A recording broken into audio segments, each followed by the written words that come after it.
Before sunrise on June 21st, 2025, the skies above the Middle East held a silence that felt unnatural. No commercial aircraft, no patrol helicopters, no controlled traffic. Only an expanse of still air, emptier than radar screens had ever seen. But this silence was not accidental. It was engineered, crafted, the prelude to an operation that would push the boundaries of modern stealth warfare. For years, American defense planners had prepared for a moment like this, a scenario in which the nation's most classified bomber, an aircraft built for the next century, would be forced into a real combat strike. And when that moment finally came, it arrived with the weight of decades of tension and the risk of global escalation. This is the story of the night Iran challenged America's ghost bomber, and why doing so became the most catastrophic mistake they could have made. By mid-2025, the Middle East had entered one of its most dangerous periods in years. Iran, emboldened by regional developments, believed it had discovered a window, a rare opportunity to weaken American influence and push back against Western presence in the Gulf. Meanwhile, U.S. intelligence agencies observed patterns: unusual energy output at hardened bunkers, encrypted communications among elite Iranian brigades, and high-frequency bursts in military satellite channels. These signals weren't random. They indicated preparation and intent. At 14:36 local time, the first definitive confirmation arrived. Satellite imagery detected dispersal operations at Keshem Island and Bandar Abbas. Aircraft were being moved into secondary blast pens, long-range ballistic systems placed on mobile launchers. Whatever Iran was preparing for, it was large and imminent. The United States had seen this sequence before. But what happened next was unprecedented. At 1740 Eastern Time, an American surveillance satellite detected a missile leaving an Iranian desert installation, an experimental anti-satellite system. 43 seconds later, the object detonated prematurely. But the message was unmistakable. Iran was signaling that the orbital layer, the backbone of American warfare, could be threatened. President authorization was immediate. A response was required, one sharp enough to reset deterrence, yet controlled enough to avoid a regional war. The weapon chosen for that delicate balance was the B-21 Raider. The B-21 was designed to disappear, literally. It was built not for today's radars nor tomorrow's, but for the radars that engineers have not even imagined yet. Shaped with minimal edges, cooled to blend into atmospheric temperatures, coated in materials that softened, scattered, or absorbed electromagnetic waves. Every part of the aircraft existed for one purpose: to be unfindable. Even its engines, buried deep inside the airframe, were hidden from infrared detection, eliminating the glowing heat signature that most aircraft can never mask. On paper, Iran had no system capable of seeing a B-21, and yet American mission planners treated the strike as if they were entering a country armed with alien technology. No assumptions, no shortcuts, no chances. This operation would be the Raiders' first real test, and the world would not know it had even happened, unless something went wrong. Deep in the Iranian desert, beneath layers of concrete, steel, and earth, sat one of Iran's most prized military assets: a hardened command complex tied to missile coordination, drone operations, and electronic warfare suites. The facility was not just fortified, it was buried under 200 feet of reinforced material. Penetrating it would require something more than precision. It would require brute force delivered with mathematical perfection. For that, the B-21 carried the GBU-57 Massive Ordnance Penetrator, a 30,000-pound weapon engineered to punch through earth and steel like a spear designed for mountains, not bunkers. 43 seconds after release, the weapon would reach the structure. But between the aircraft and the target lay one of the densest air defense networks on Earth. Iranian commanders believed their overlapping arrays of radars, missiles, and artillery formed an impenetrable shield. Tonight, they would discover how wrong they were. 22:08 Eastern Time. Atmospheric conditions over the continental United States were favorable. Winds calm, thermal layers stable, skies clear. In a secure hangar, ground crews executed procedures practiced countless times, but never performed for real combat. Fuel lines were detached, sensors calibrated, stealth surfaces wiped for uniformity. Every motion carried a whisper of history. At 22:21, the B-21's engines ignited, silent to the outside world, felt only as a slight vibration through the hangar floor. The raider rolled forward, emerging into the cool night like a shape carved out of darkness itself. No bright navigation lights, no running beacons. Only a dim red glow inside the cockpit, barely visible through the aircraft's tinted canopy. The mission officially began when the aircraft's wheels lifted from concrete. But for the men and women tracking regional escalation, the operation had started months before.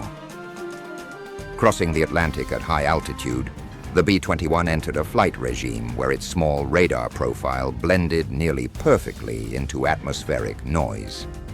To Iranian early warning networks, the aircraft did not look like a bomber. It barely looked like an object at all.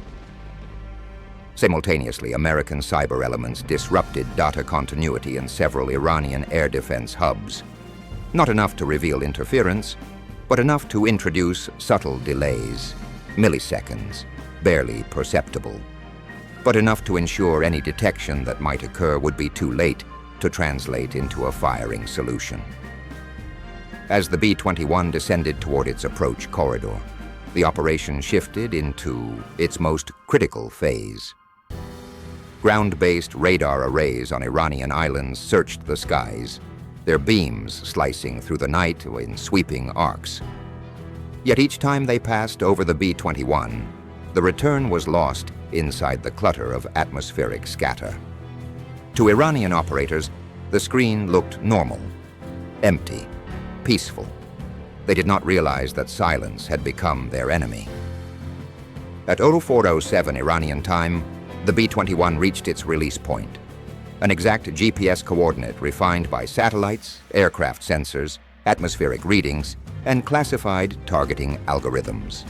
The bay doors opened slowly, precisely, minimizing turbulence, retaining signature discipline.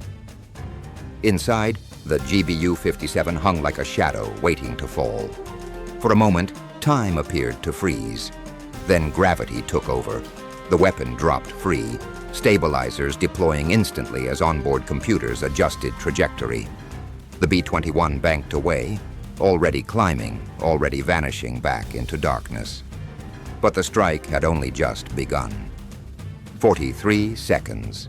That was the time between release and impact.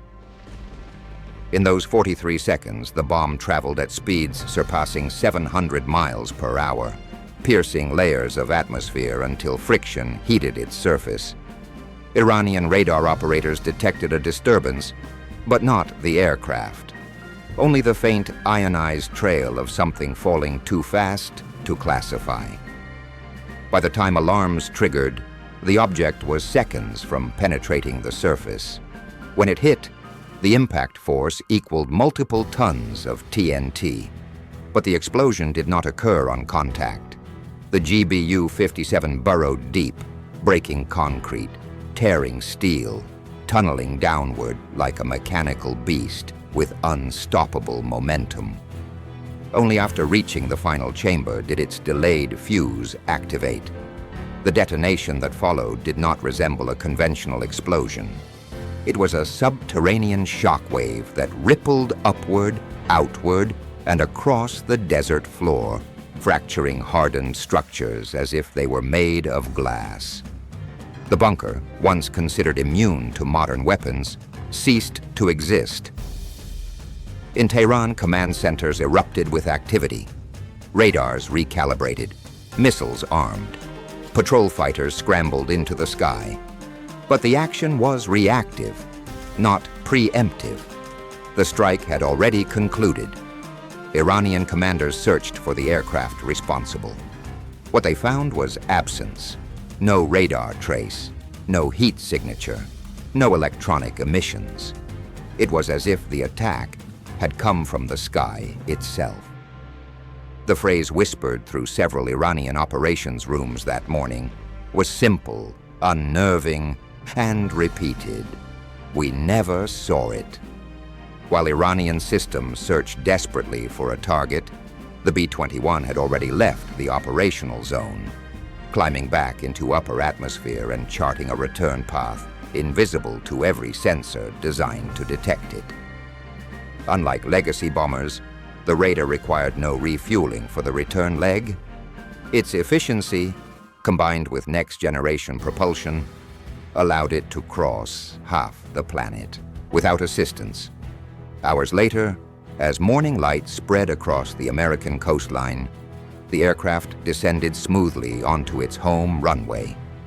To outside observers, it was just another training flight ending before sunrise. Ground crews approached with the same practiced calm they always used. But behind their professionalism was an unspoken understanding.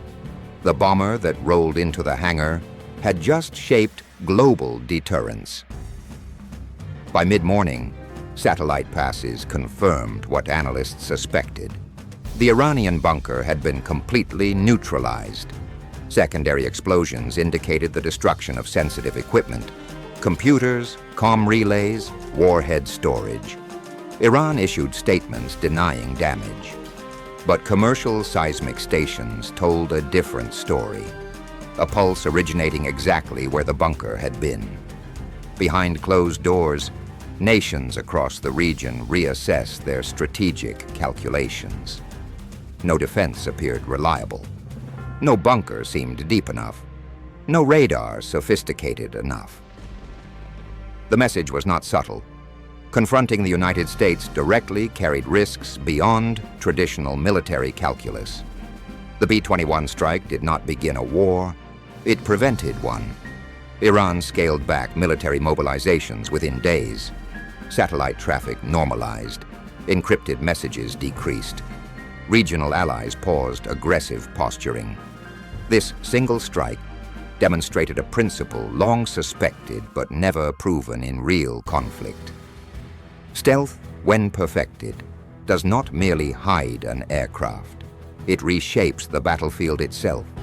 It forces adversaries to question every assumption, every defensive layer, every calculation of risk. The bomb that penetrated 200 feet of concrete did not just destroy a bunker. It shattered the illusion of security. The B-21 Raider represented more than a weapon. It symbolized a shift in military philosophy, a belief that dominance in the 21st century would be defined not by firepower alone, but by the ability to apply that firepower without warning, without detection, and without vulnerability.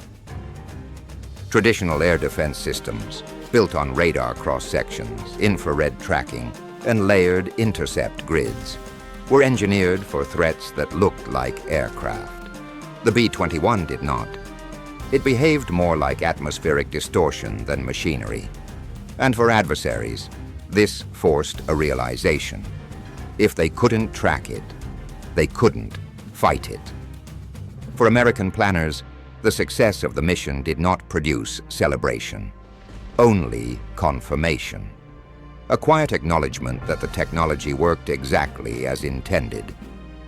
On the night of June 21st, the United States demonstrated an ability that adversaries feared but had never witnessed.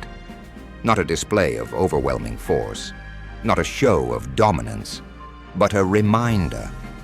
A reminder that in modern warfare, the most powerful weapon may be the one you never see, the one that enters, strikes, and vanishes, leaving only questions behind. Iran believed it could challenge American reach, but the sky answered with silence. The silence of an aircraft designed to disappear, a ghost that delivered its message and returned to the shadows. In the years that followed, militaries across the world rewrote doctrine, re-examined defensive systems, and redefined what it meant to prepare for the future. Because after that night, one truth became undeniable. When the B-21 Raider takes flight, the battlefield belongs to